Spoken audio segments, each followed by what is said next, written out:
Hello students, I am Shrestha Gupta from Dr. Hari Singh Sevak Senior Secondary School, Kotkapura. In today's session, we will discuss objective type questions of the chapter A President Speaks. ये chapter doctor APJ Abdul Kalam जी ਵੱਲੋਂ बहुत ही inspiring speech है ਤੇ ਹੁਣ ਆਪਾਂ ਇਸੇ questions discuss करते हैं. Question number 1, what according to President Kalam the invaders captured besides our land. Invaders ਹੋ ਗਏ ਹਮਲਾਵਰ, ਕੈਪਚਰ ਹੁੰਦਾ ਹਥਿਆਉਣਾ, ਬਿਸਾਈਡਸ ਨਾਲ ਤਾਂ ਪ੍ਰੈਜ਼ੀਡੈਂਟ ਕਲਾਮ ਜੀ ਦੇ ਅਨੁਸਾਰ ਹਮਲਾਵਰਾਂ ਨੇ ਜ਼ਮੀਨ ਦੇ ਨਾਲ ਹੋਰ ਕੀ ਹਥਿਆ ਲਿਆ. According to president Kalam the invaders not only captured our land but our minds also. ਤਾਂ ਪ੍ਰੈਜ਼ੀਡੈਂਟ ਕਲਾਮ ਜੀ ਦੇ ਅਨੁਸਾਰ ਹਮਲਾਵਰਾਂ ਨੇ ਸਾਡੀ ਜ਼ਮੀਨ ਦੇ ਸਿਰਫ ਸਾਡੀ ਜ਼ਮੀਨ ਹੀ ਨਹੀਂ ਹਥਿਆਈ ਸਗੋਂ ਸਾਡੇ ਮਨਾਂ ਦੇ ਉੱਤੇ ਵੀ ਕਾਬੂ ਪਾ ਲਿਆ. ਤਾਂ ਆਪਣਾ ਆਨਸਰ ਹੈ ਆਵਰ ਮਾਈਂਡਸ ਆਲਸੋ. ਇਹੀ ਆਨਸਰ ਹੈ. Number 2, what shows that India has always been a peace loving country. ਕਿਸ ਗੱਲ ਤੋਂ ਪਤਾ ਲੱਗਦਾ ਹੈ ਕਿ ਭਾਰਤ ਇੱਕ ਸ਼ਾਂਤੀ ਪ੍ਰਿਆ ਦੇਸ਼ ਹੈ. ਆਨਸਰ ਹੈ we never conquered or invaded anyone. ਅਸੀਂ ਕਿਸੇ ਤੇ ਕਦੇ ਵੀ ਨਾ ਹਮਲਾ ਕੀਤਾ, ਇਨਵੇਡ ਹੁੰਦਾ ਹਮਲਾ ਕਰਨਾ, ਤੇ ਨਾ ਹੀ ਕਦੇ ਕਿਸੇ ਤੇ ਜਿੱਤ ਪ੍ਰਾਪਤ ਕੀਤੀ ਹੈ. Question number 3, according to president Kalam when did India get its first vision. Kalam ji ਦੇ ਅਨੁਸਾਰ ਭਾਰਤ ਨੇ ਆਪਣਾ ਪਹਿਲਾ ਸੁਪਨਾ ਕਦੋਂ ਦੇਖਿਆ. ਆਨਸਰ ਹੈ India got its first vision of freedom in 1857. ਭਾਰਤ ਨੇ ਆਜ਼ਾਦੀ ਦਾ ਪਹਿਲਾ ਜਿਹੜਾ ਸੁਪਨਾ ਸੀ 1857 ਦੇ ਵਿੱਚ ਵੇਖਿਆ. ਨੈਕਸਟ, ਵਟ ਹੈਪਨਡ ਇਨ 1857. 1857 ਦੇ ਵਿੱਚ ਕੀ ਹੋਇਆ. ਆਨਸਰ ਹੈ India's War of Independence was started in 1857. Bharat ਦੀ ਆਜ਼ਾਦੀ ਦੀ ਲੜਾਈ 1857 ਦੇ ਵਿੱਚ ਸ਼ੁਰੂ ਹੋਈ. Next, what is India's ranking in terms of GDP in the world. ਪੂਰੀ ਦੁਨੀਆ ਦੇ ਵਿੱਚ GDP ਦੀਆਂ ਟਰਮਸ ਦੇ ਵਿੱਚ ਭਾਰਤ ਦਾ ਕੀ ਰੁਤਬਾ ਹੈ. GDP ਕੀ ਹੁੰਦਾ ਹੈ? ਗ੍ਰੋਸ ਡੋਮੈਸਟਿਕ ਪ੍ਰੋਡਕਟ, ਜਿਹਨੂੰ ਆਪਾਂ ਕਹਿੰਦੇ ਹਾਂ ਸਾਰੇ ਘਰੇਲੂ ਉਤਪਾਦ. ਸਾਰੇ ਘਰੇਲੂ ਉਤਪਾਦਾਂ ਦੇ ਵਿੱਚ ਪੂਰੀ ਦੁਨੀਆ ਦੇ ਵਿੱਚ ਭਾਰਤ ਦਾ ਕਿਹੜਾ ਰੈਂਕ ਹੈ, ਕਿਹੜਾ ਰੁਤਬਾ ਹੈ. ਤਾਂ ਆਨਸਰ ਹੈ we are among top 5 nations of the world in terms of GDP. GDP ਦੀਆਂ ਟਰਮਸ ਦੇ ਵਿੱਚ ਦੁਨੀਆ ਦੇ ਵਿੱਚ ਮੁਲਕ ਪਹਿਲੇ 5 ਮੁਲਕਾਂ ਦੇ ਵਿੱਚ ਸਾਡਾ ਨਾਮ ਆਉਂਦਾ ਹੈ. Question number 6, according to president Kalam what do we lack in spite of all achievements. ਰਾਸ਼ਟਰਪਤੀ ਕਲਾਮ ਜੀ ਦੇ ਮੁਤਾਬਕ ਸਾਰੀਆਂ ਪ੍ਰਾਪਤੀਆਂ ਦੇ ਬਾਵਜੂਦ, ਇਨ ਸਪਾਈਟ ਆਫ ਹੁੰਦਾ ਹੈ ਬਾਵਜੂਦ, ਸਾਡੇ ਵਿੱਚ ਕੀ ਕਮੀ ਹੈ. ਤਾਂ ਆਨਸਰ ਹੈ we lack self confidence to see ourselves as a developed nation. ਆਪਣੇ ਆਪ ਨੂੰ ਅਸੀਂ ਇੱਕ ਡਿਵੈਲਪਡ ਨੇਸ਼ਨ ਦੇ ਤੌਰ ਤੇ ਦੇਖੀਏ, ਇਹ ਹੀ ਸਾਡੇ ਵਿੱਚ ਸਭ ਤੋਂ ਜ਼ਿਆਦਾ ਸੈਲਫ ਕੌਨਫੀਡੈਂਸ ਦੀ ਕਮੀ ਹੈ. Lack of self confidence. Next, what according to President Kalam was a great opportunity of his life. ਕਲਾਮ ਜੀ ਦੇ ਮੁਤਾਬਕ ਉਹਨਾਂ ਦੀ ਜ਼ਿੰਦਗੀ ਦੀ ਸਭ ਤੋਂ ਵੱਡੀ ਅਪਰਚੂਨਿਟੀ ਕਿਹੜੀ ਸੀ. ਤਾਂ ਆਨਸਰ ਹੈ working with doctor Vikram Sarabhai, professor Satish Dhawan and doctor ਬ੍ਰਹਮ ਪ੍ਰਕਾਸ਼ was the great opportunity of his life. ਤਾਂ ਵਿਕਰਮ ਸਾਰਾਭਾਈ, ਪ੍ਰੋਫੈਸਰ ਸਤੀਸ਼ ਧਵਨ ਤੇ ਡਾਕਟਰ ਬ੍ਰਹਮ ਪ੍ਰਕਾਸ਼ ਜੀ ਦੇ ਨਾਲ ਕੰਮ ਕਰਨਾ, ਇਹ ਹੀ ਉਹਨਾਂ ਦੀ ਜ਼ਿੰਦਗੀ ਦੀ ਸਭ ਤੋਂ ਵੱਡੀ opportunity C.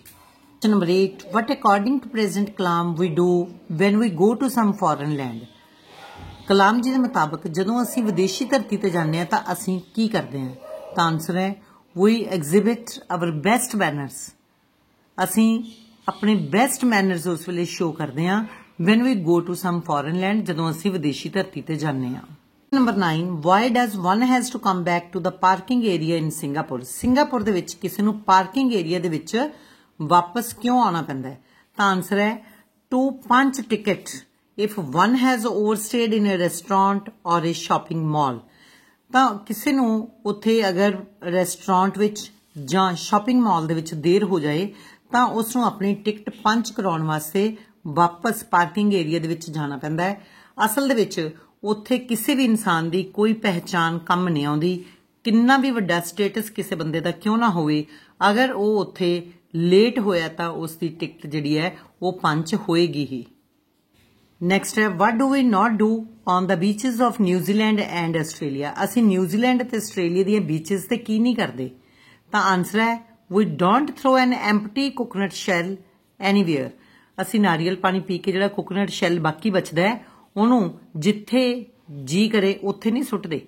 Other than the garbage peels on the beaches in Australia and New Zealand. ਸਗੋਂ ਅਸੀਂ ਆਸਟ੍ਰੇਲੀਆ ਤੇ ਨਿਊਜ਼ੀਲੈਂਡ ਦੀਆਂ ਬੀਚਸ ਤੇ ਜਿਹੜੀ ਕਚਰੇ ਦੀ ਬਾਲਟੀ ਪਈ ਹੁੰਦੀ ਹੈ ਉਹਦੇ ਵਿੱਚ ਹੀ ਪਾਉਣੇ ਆ, ਉਹਦੇ ਤੋਂ ਬਿਨਾਂ ਉਹਨਾਂ ਨੂੰ ਕਿਤੇ ਵੀ ਨਹੀਂ ਸੁੱਟਦੇ. ਨੈਕਸਟ ਕੁਐਸਚਨ ਹੈ what did the famous ex-municipal commissioner of Bombay point out in an interview? ਤੇ ਇੱਕ ਇੰਟਰਵਿਊ ਦੇ ਵਿੱਚ ਬੰਬੇ ਦੇ ਫੇਮਸ ਐਕਸ ਮਿਊਨਿਸਪਲ ਕਮਿਸ਼ਨਰ ਨੇ ਕੀ ਗੱਲ ਪੁਆਇੰਟ ਆਊਟ ਕੀਤੀ? ਤਾਂ ਆਨਸਰ ਹੈ he pointed out that the dogs of affluent people poo anywhere. ਉਹਨਾਂ ਨੇ ਇਹ ਕਿਹਾ ਕਿ ਜਿਹੜੇ ਪ੍ਰਭਾਵਸ਼ਾਲੀ ਲੋਕ ਹੈ, ਸੰਪੰਨ ਲੋਕ ਹੈ, ਉਹਨਾਂ ਦੇ ਕੁੱਤੇ ਕਿਤੇ ਵੀ ਪੋਟੀ ਕਰ ਦਿੰਦੇ ਹੈ. And later on the same people make much hullabaloo about the dirty streets and pavements. ਤੇ ਫਿਰ ਬਾਅਦ ਵਿੱਚ ਉਹੀ ਲੋਕ ਗੰਦੀਆਂ ਗਲੀਆਂ ਤੇ ਰਸਤਿਆਂ ਦੇ ਲਈ ਸ਼ੋਰਗੁਲ ਕਰਦੇ ਹੈ. ਐਫਲੂਐਂਟ ਹੁੰਦਾ ਸੰਪੰਨ ਲੋਕ, ਪ੍ਰਭਾਵਸ਼ਾਲੀ ਲੋਕ, ਤੇ ਹਲਬਲੂ ਹੁੰਦਾ ਸ਼ੋਰਗੁਲ ਕਰਨਾ. ਨੈਕਸਟ ਹੈ according to president Kalam what do we do after choosing a government?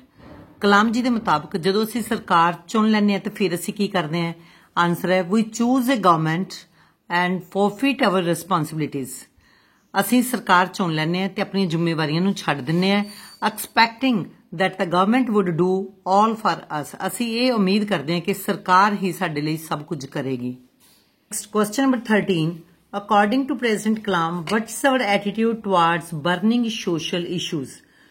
Kalam ji ਦੇ ਮੁਤਾਬਕ ਜਿਹੜੇ ਸਾਡੇ ਪੱਖ ਦੇ ਸਮਾਜਿਕ ਮੁੱਦੇ ਆ ਉਹਨਾਂ ਪ੍ਰਤੀ ਸਾਡਾ ਐਟੀਟਿਊਡ ਕੀ ਹੁੰਦਾ ਹੈ? ਤਾਂ ਆਨਸਰ ਹੈ he says that we make protest superficially but we do the reverse at home.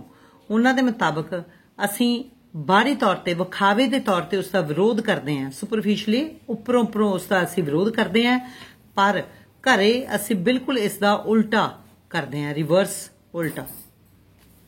Next according to president Kalam why do we run to America? Kalam ji ਦੇ ਮੁਤਾਬਕ ਅਸੀਂ ਅਮਰੀਕਾ ਕਿਉਂ ਦੌੜ ਜਾਂਦੇ ਹਾਂ? ਤਾਂ ਆਨਸਰ ਹੈ we run to America to bask in their glory and praise their system. ਅਸੀਂ ਅਮਰੀਕਾ ਦੀ ਸ਼ਾਨ ਦੇ ਗੁਣ ਗਾਉਣ ਦੇ ਲਈ ਤੇ ਉਹਨਾਂ ਦੇ ਪ੍ਰਬੰਧ ਦੀ ਪ੍ਰੇਜ਼ ਕਰਨ ਦੇ ਲਈ ਅਮਰੀਕਾ ਦੌੜ ਜਾਂਦੇ ਹਾਂ. What is the meaning of pilfer? Pilfer ਦਾ ਕੀ ਮੀਨਿੰਗ ਹੈ? ਸਾਨੂੰ 4 ਆਪਸ਼ਨਸ ਦਿੱਤੀਆਂ. ਟੂ ਗਿਵ ਦੇਣਾ, ਟੂ ਸਟੀਲ ਚੋਰੀ ਕਰਨਾ, ਟੂ ਡੋਨੇਟ ਕਰਨਾ, ਟੂ ਬ੍ਰਿੰਗ ਲਿਆਉਣਾ, ਤੇ ਇਸ ਦੀ ਰਾਈਟ ਆਪਸ਼ਨ ਹੈ ਟੂ ਸਟੀਲ. ਪਿਲਫਰ ਅਸਲ ਵਿੱਚ ਛੋਟੀ ਮੋਟੀ ਚੋਰੀ ਨੂੰ ਕਹਿੰਦੇ ਆ. Next is the milkman was carrying 2 dash of milk to the market. Milkman market ਵੱਲ ਦੁੱਧ ਦੀਆਂ 2 ਬਾਲਟੀਆਂ, ਪੇਲਸ ਆ ਜਾਏਗਾ ਆਪਣਾ, 2 ਬਾਲਟੀਆਂ ਲੈ ਕੇ ਜਾ ਰਿਹਾ ਸੀ. ਨੈਕਸਟ ਹੈ only a dash could save one from the deadly jaws of a crocodile. crocodile ਦੇ ਮਾਰੂ ਜਵਾੜਿਆਂ ਤੋਂ ਕੇਵਲ ਕੋਈ ਚਮਤਕਾਰ ਹੀ ਬਚਾ ਸਕਦਾ ਸੀ, ਸੋ ਆਪਣੀ ਰਾਈਟ ਆਪਸ਼ਨ ਹੈ ਮਿਰੈਕਲ. ਨੈਕਸਟ ਹੈ all cadets were wearing blue shirts. Cadets ਹੁੰਦੇ ਆ ਉਹ ਵਿਦਿਆਰਥੀ ਜੋ ਆਰਮੀ, ਪੁਲਿਸ ਜਾਂ ਨੇਵੀ, 에ਅਰ ਫੋਰਸ ਵਗੈਰਾ ਦੀ ਟ੍ਰੇਨਿੰਗ ਲੈਂਦੇ, ਉਹਨਾਂ ਨੂੰ ਕੈਡੇਟਸ ਕਹਿੰਦੇ ਆ. ਉਹਨਾਂ ਨੇ ਸਾਰਿਆਂ ਨੇ ਬਲੂ ਸ਼ਰਟਸ ਪਹਿਨੀਆਂ ਹੋਈਆਂ ਸੀਗੀਆਂ. The police cracked on the rioters with the vengeance. Police ਨੇ ਵਿੰਜੀਨਸ ਹੁੰਦਾ ਬਦਲੇ ਦੇ ਲਈ ਜਿਹੜੇ ਰਾਈਟਰਸ ਹੁੰਦੇ ਦੰਗਈਆਂ ਦੇ ਉੱਤੇ ਕਾਰਵਾਈ ਕੀਤੀ. ਨੈਕਸਟ ਹੈ the ex-municipal commissioner dash pointed out that rich people litter on the roads with the droppings of their dogs.